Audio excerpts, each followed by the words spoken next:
전능하신 하나님, 수요 메시지를 선포합니다. 이 시간 우리의 마음을 열어주셔서 예수 그리스도의 마음을 갖게 하시고 하나님을 사랑하고 이웃을 사랑하며 우리의 삶의 모든 것이 변화되는 시간 되게 하여 주시옵소서. 성령님, 우리의 상처와 우리의 아픔을 만져주십시오. 치유시켜 주십시오. 지금 우리는 힘이 없습니다. 의지가 없습니다. 마음이 무거워질 뿐입니다. 답답합니다. 숨이 쉬지 않을 때도 있습니다. 하나님, 우리를 안아주시고 보듬어 주시고 성령으로 우리를 감싸 주시옵소서. 우리 주 예수 그리스도 이름으로 기도드립니다. 아멘. 희망찬 수요 메시지. 하나님은 나를 힘들게 하는 사람을 왜 만나게 하실까? 여기에 하나 빠졌습니다. 왜 자꾸 만나게 하실까? 여기에 나를 힘들게 하는 사람이 있어서 다른 곳에 가면 또 다른 사람이 나를 힘들게 합니다. 또 다른 곳에 가면 또 힘들게 하는 사람이 있어요. 곳곳에 있어요. 곳곳에. 하나님은 왜 자꾸 만나게 하실까? 이 문제에 있어서 한번 다뤄보려고 합니다. 여기도 35절인데, 자, 누가복음 6장 32절 35절 같이 읽겠습니다. 시작. 너희가 만일 너희를 사랑하는 자만을 사랑하면 칭찬받을 것이 무엇이냐? 죄인들도 사랑하는 자를 사랑하느니라. 너희가 만일 선대하는 자만을 선대하면 칭찬받을 것이 무엇이냐? 죄인들도 이렇게 하느니라. 너희가 받기를 바라고 사람들에게 구워주면 칭찬받을 것이 무엇이냐? 죄인들도 그만큼 받고자 하여 죄인에게 구워주느니라. 오직 너희는 원수를 사랑하고 선대하며 아무것도 바라지 말고 구워주라. 그래야면 너희 상이 클 것이요 또 지극히 높으신 이의 아들이 되리니 그는 은혜를 모르는 자와 악한 자에게도 인자하시니라. 아멘. 오늘 이 성경 본문에서도 충격적이라는 것은 뭐냐? 내가 참 받아들이기 힘들고 마음으로 머리로 이해되고 그렇게 해보자 하지만 실제로 행동으로 나서기는 힘든 부분, 바로 빨간색이죠. 너희가 만일 너희를 사랑하는 자만을 사랑하면 칭찬받을 것이 무엇이냐? 우리를 좋아하는 사람을 웬만하면 우리도 좋아해요. 나를 좋아해 주니까, 나한테 잘해 주니까. 근데 죄인들도 사랑하는 자를 사랑한다. 죄인들도 그렇게 하는 거예요. 죄인들도. 예수 믿지 않는 사람들도 자기를 사랑하는 자는 사랑해 주는 거예요. 믿는 자나 불신자나 다를 게 뭐냐? 그렇게 살면 그걸 지적하죠. 나를 미워하는 자를 더 내 사랑해 줘야 되는데 쉽지 않다는 겁니다. 예나 지금이나 그렇죠. 근데 예수님께서는 더 오직 너희는 원수를 사랑하고 단순히 미워하는 것뿐만 아니라 완전히 나를 죽이려고 완전 나 자신의 생각만 해도 이가 버럭버럭 갈리는 그 사람을 사랑해라. 오직이란 나는 더 나아가서 참 쉽지 않은 일, 진짜 쉽지 않은 일이에요. 자, 사도 요한의 제자로 안디옥 교회 목회자를 사역하던 이그나티우스가 있습니다. 이그나티우스 있는데 속사도라고 합니다. 사도를 따라가는 사람, 사도를 이어가는 사람. 그래서 사도들의 제자, 바로 속사도입니다. 속사도 시대의 이 속사도들은 바로 교부라고도 또 다르게 불려요. 교부. 하여튼 교부 이그나티우스, 속사도 이그나티우스의 이야기입니다. 트라이아누스 황제죠. 로마 제국이 아주 현명하고 정말 로마 제국을 발전시켜내는 황제라고 알려진 이 트라이아누스 황제가 전쟁을 벌입니다. 로마와 파르티아, 지금의 이란하고 또 인도 경계선까지 파키스탄이나 이 지역까지 이제 다스렸던 나라가 파르티아입니다. 파르티아. 이 파르티아는 그때 그 당시에 그 유럽하고 유럽 비슷한 사람들이었는 것 같아요.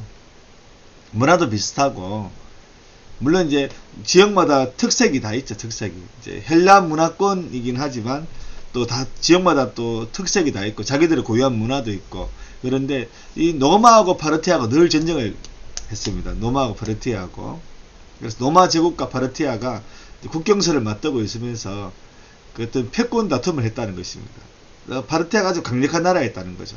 그래서 이 파라야누스 황제가 이 파르티아 전쟁하러 갈 때 안디옥에 들립니다. 그리고 이그나티우스를 부릅니다. 야, 너 나를 신으로 경배해. 나를 신으로 인정해줘. 그러니까 이그나티우스가 싫다고 얘기해. 싫다고. 그러면서 황제여, 저는 두 주인을 섬길 수 없습니다. 하나님과 당신을, 두 주인을 섬길 수 없습니다. 당신을 왕으로는 인정하지만 신으로 인정 못하겠다는 것입니다. 그래서 결국 노마로 끌려가는데 108년 노마의 굴레세움으로 끌려간 이그나티우스는 사자의 밥이 되고 말았습니다. 그러나 그는 죽기 전에 이렇게 기도합니다. 저는 잊었어야 비로소 예수님의 제자가 되기 시작합니다. 보이는 것이든 보이지 않는 것이든 어떤 것이든지 예수 그리스도에게로 가는 나의 길을 방해하지 마십시오. 죽음을 받아들이겠다는 거예요. 예수 그리스도에게로 가는 나의 길을 방해하지. 이게 여러 가지 의미가 있겠죠. 듣는 사람마다 다양하게 해석이 될 수 있는데 나의 믿음을 내가 지키겠다는 거죠. 예수 그리스도에게로 가는 나의 길, 나의 믿음의 길, 나의 순교의 길, 나는 기꺼이 걸어가겠다. 나한테 타협안을 제시하거나 그렇게 하지 마라. 나는 기꺼이 순교하겠다. 나의 믿음을 지키겠다. 내가 이제 깨달았다. 내가 예수님의 제자가 이제 되기 시작했구나. 그동안 내가 너무 편하게 살았는데 이제 내가 예수님의 제자가 되기 시작했구나. 그렇게 생각했다는 것입니다. 그렇게 말하면서 기도했다는 것입니다. 자, 이그나티우스에게 트라이아누스는 고난을 가져온 장본인이죠. 트라이아누스가 황제로 인정받고 싶은 욕망 때문에 이그나티우스는 순교했습니다. 목숨을 잃은 것입니다.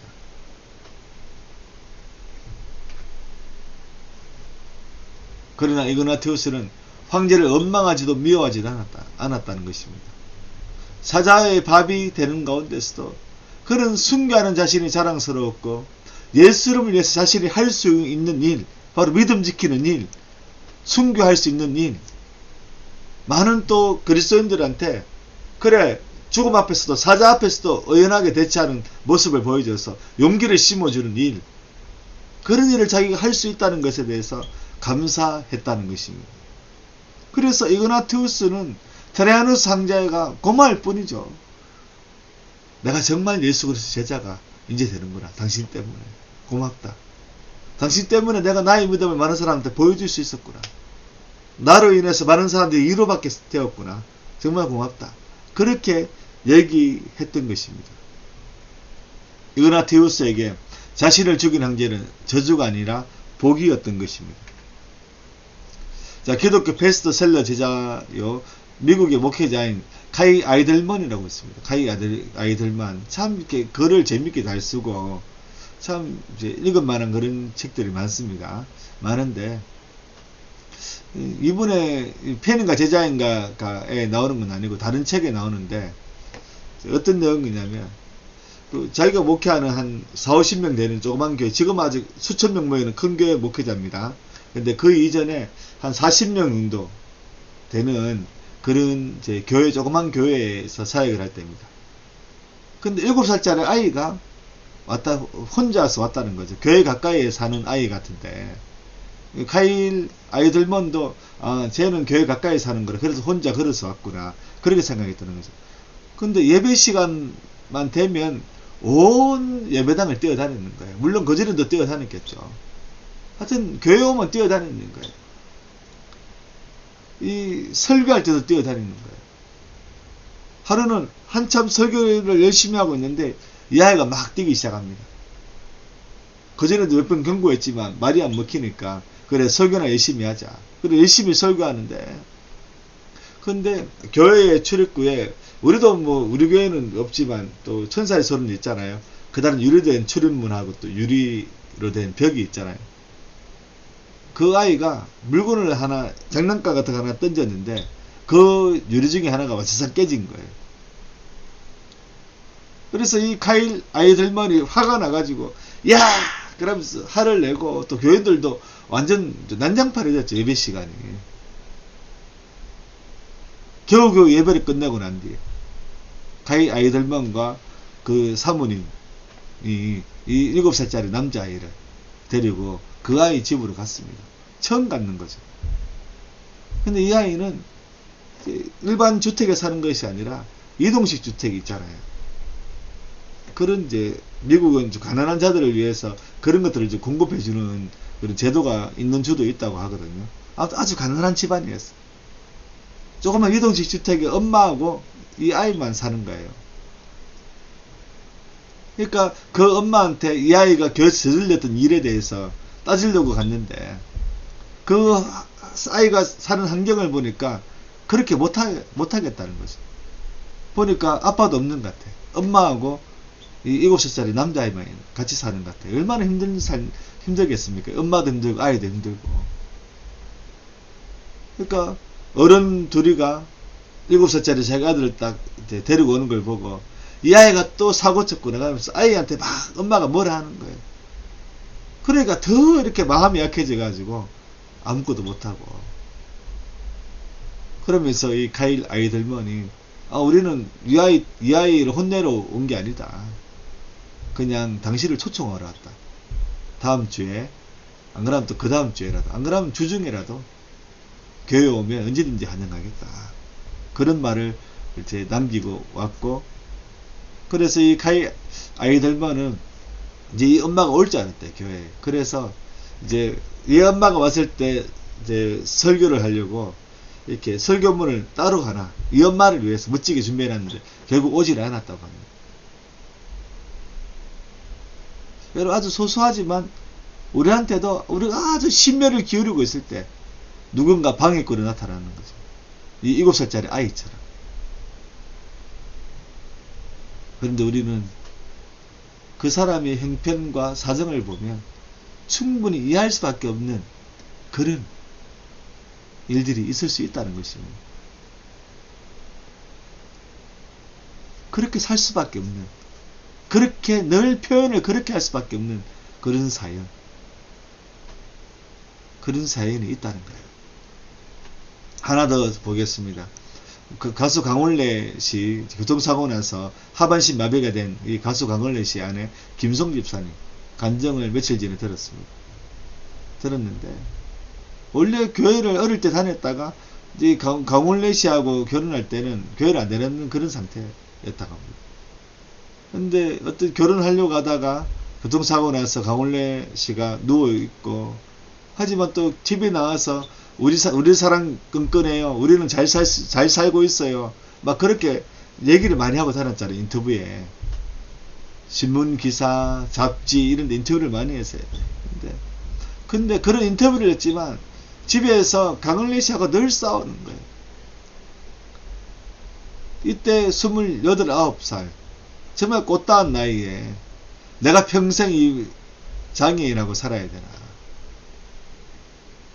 지금 내가 대변도 소변도 치워지고 또 2-3시간씩 또 욕창 생길까봐 뒤집어져야 되고, 내가 이 무거운 남자를 내가 이렇게 자기 처지가 너무 한탄스러워서, 그래서 본래 술을 잘 못 마시는 사람이라서 다행히 술은 안 마셨는데 클럽을 그래 다녔답니다. 원래 박예경 가수의 댄스, 노래를 춤추는 댄스였다고 하잖아요. 그 클럽을 다니면서 스트레스를 푸는 거예요.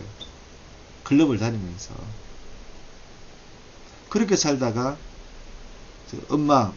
친정엄마가 암에 걸리고, 이 친정엄마가 암에 걸렸다가 또 원래 불교 신자인데, 친정엄마도 원래 어릴 때는 젊을 때는 교회를 다녔지만 그 아버지하고 결혼해가지고 결국 아버지하고 이혼을 하게 되거든요. 그래서 호주인 새아빠하고 살 때인데, 근데 암에 걸려서 호주에서 예수를 영접하게 되고 다시 예수님을 영접하게 되고 그러면서 죽기 전에 김송 집사님의 그 형제가 4명인데 자식들한테 너희들 교회 다녀라.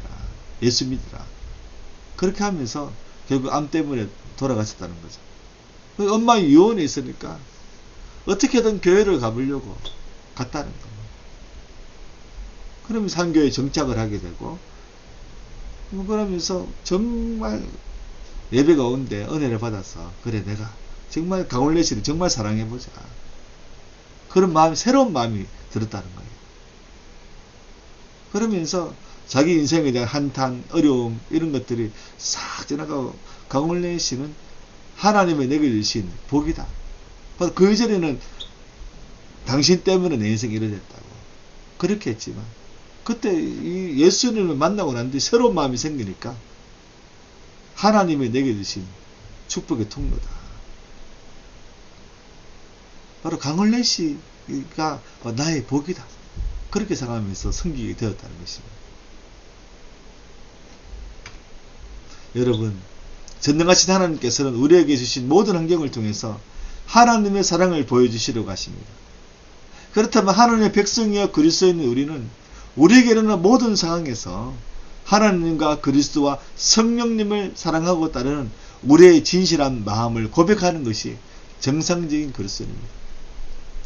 하나님은요, 우리에게 일어나는 모든 상황 속에서 내가 너를 사랑한다. 좋은 일이든 나쁜 일이든 내가 너를 사랑한다. 그래서 이런 환경, 이런 사람 만나게 하셨다. 그걸 표현하는 거예요, 우리한테. 그러면 우리가 해야 될 정당한 반응은 뭐냐? 정상적인 그리스도인들은 우리가 좋은 일이든 나쁜 일이든 저는 하나님을 사랑합니다. 저는 또 이웃을 사랑합니다. 그렇게 고백하고 실천하는 것이 정상적인 그리스도인이라는 것입니다. 이것이 우리를 힘들게 하는 거죠. 스스로에게 한번 물어보십시오. 오늘 나는 어떻게 하나님을 향한 나의 사랑의 마음을 표현했는가? 쉽지 않은 일이죠. 이 질문에 답을 한다는 것은. 나를 힘들게 하는 그 사람이 하나님께서 보내신 축복의 통로다. 이렇게 말하는 것이 쉽지 않습니다. 김성 집사님을 보십시오. 쉽지 않았다는 거예요. 본인도. 예수를 만나고 난 데도 쉽지 않았다는 거예요. 하지만 하나님께서 은혜 주시니까 어느 날 자기가 강원래 씨를 정말 진심으로 사랑하게 되고 나의 축복의 통로다. 그렇게 고백하게 됐다는 것입니다.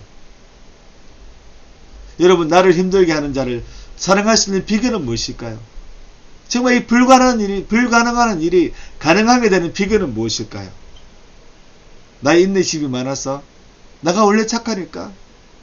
나를 힘들게 하는 자에게 잘해주면 성질을 하든 물건을 팔든 나에게 좋은 일이 있으니까. 남들은 힘들게 여겨도 나는 별로 그거 힘들지 않은데? 또 나를 싫어하든 좋아하든 상관없고 나 원래 그런 일에 무관심해. 나를 싫어해도 되고 좋아해도 되고 무관심, 나 관심 없어. 이래서 우리가 사랑할 수 있을까요? 이렇기 때문에 사랑하는 걸까요? 이건 사랑이 아니죠.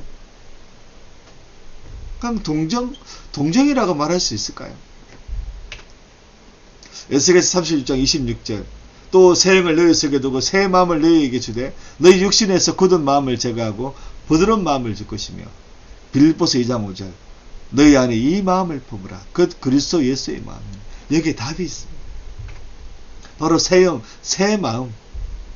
음자까지 빨간색이 돼야 되는데 바로 새 영, 새 마음이에요. 새 마음. 또 부드러운 마음. 이 마음은 누구의 마음이나 그리스도 예수의 마음이라는 것입니다. 이제 우리는 인간의 마음이 아니라 그리스도 예수의 마음. 십자가에 달려 죽으시면서도 자기를 못 박은 자, 자기를 찌르는 자, 자기를 무시하는 자, 그들을 향해서 하나님 이들의 죄를 용서해 주십시오. 이들이 자기들이 하는 짓을 알지 못합니다. 하나님을 죽이고 있다는 것을 알지 못합니다. 용서해 주십시오. 그렇게 사랑하는, 용서하는 그 마음. 이제 우리한테는 새로운 마음이 주어졌다는 것입니다. 부드러운 마음이 주어졌다는 것입니다. 그리스도 예수의 마음이 주어졌다는 것입니다. 여러분, 우리가 깨닫지 못하도 이미 우리 속에는 그리스도 예수의 마음이 있는 것입니다. 그래서 그리스도의 예수의 사랑의 마음이 있으니까 나를 괴롭히는 사람이 그렇게 아름다워 보이는 것입니다. 나를 괴롭히는 사람이 그렇게 좋아 보이는 것입니다. 아, 너는 나를 괴롭히는구나. 하나님은 너를 통해서 나를 새롭게 바꾸시는구나. 연단하시는구나. 내가 정말 예수님처럼 살아가게 되는구나. 고맙다. 고마워. 그렇게 말하게 되는 것입니다. 그리스도는 성령 안에서 마음이 새롭게 바뀐 자입니다. 우리는 마음이 바뀐 자예요. 새로운 마음을 가진 자입니다. 새로운 마음, 그리스도 예수의 마음을 가진 자입니다. 다시 누가복음 6장 32절 35절을 보세요. 여기 지극히 높으시니 아들이 되리니, 우리가 원수를 사랑하면 지극히 높으신 이 아들을 되리니, 바로 하나님 아들이 된다는 거잖아요. 여기에 놀라운 비밀이 있습니다. 지극히 높으신 이 아들, 하나님의 자녀. 맞죠? 하나님의 자녀죠. 요한복음 1장 12절을 보십시오. 영접하는 자 곧 그 이름을 믿는 자들에게는 하나님의 자녀가 되는 권세를 주셨습니다. 영접하는 자, 예수님을 영접하는 자, 마음에 자기의 주인으로 예수님 제 마음의 주인으로 오십시오. 이렇게 모시는 자, 그 이름을 믿는 자에게는 하나님의 자녀가 되는 권세를 주셨어요. 정리하면 이렇습니다. 예수님을 마음의 자신의 주인으로 모신 자, 그리고 예수님의 종으로 사는 자는 예수님의 이름을 믿는 자입니다. 예수님의 이름은 뭐냐면 메시아, 예수 그리스도, 나의 구원자. 이제 우리 이름도 바뀌는 거예요. 마음도 바뀌었지만 이름도 바뀌었습니다. 우리는 그리스도인으로 바로 하나님의 자녀가 된다. 결국 원수를 사랑하는 자를 예수 믿는 자라는 것입니다. 예수를 믿는 자, 새 마음을 가진 자, 어떤 상황에서도 어떤 사람이라 할지라도 무조건 사랑하는 자. 바로 이것이 우리예요. 이것이 우리. 이것이 바로 우리의 정체성입니다. 하나님은 나를 힘들게 하는 사람을 왜 만나게 하실까? 바로 오늘 설교 제목이죠. 바로 질문입니다. 제목이면서 질문입니다. 우리가 새 마음, 즉 예수 그리스도의 마음을 가져 원수도 사랑할 수 있게, 원수조차 사랑할 수 있게 나를 힘들게 하는 사람을 만나게 하시는 것입니다. 그래서 나를 힘들게 하는 사람이 축복의 통로가 되니까 힘든 게 아니에요. 우리의 마음이 사랑으로 가득 차 있으니까 더 이상 힘든 게 아닌 것입니다. 여러분, 우리는 새 마음을 가졌습니다. 바로 그리스도 예수, 바로 예수 그리스도의 마음을 가졌습니다. 새 마음 가졌다는 거 잊지 마세요. 여러분들은 하나님의 선택된 백성입니다.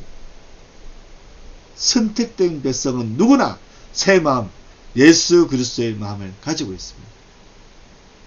예수 그리스도의 마음으로 사는 우리 모두가 되기를 바랍니다. 기도하겠습니다. 하나님, 예수 그리스도의 마음으로 살게 해주십시오. 예수 그리스도의 마음으로 살아서 우리 마음에 사랑이 가득 채워져서 나를 괴롭히는 사람이 원수가 아니라 나를 돕는 자구나. 하나님을 더 만나게 하고 나를 더 기도하게 만들고 나를 더 겸손하게 만드는 하나님의 도구구나. 저 사람을 통해서 내가 복을 받겠구나. 그렇게 깨닫고 더 이상 상처가 되지 않게 해주시고, 더 이상 힘듦이 되지 않게 해주시고, 더 이상 고난이 고난으로만 되지 않게 해주셔서 우리가 이 땅을 힘있게 주의 말씀 믿고 성령을 위하여서 모든 것이 회복되는 놀라운 기적을 경험하는 우리가 되게 하여 주시옵소서. 우리 주 예수 그리스도로 기도드립니다. 아멘.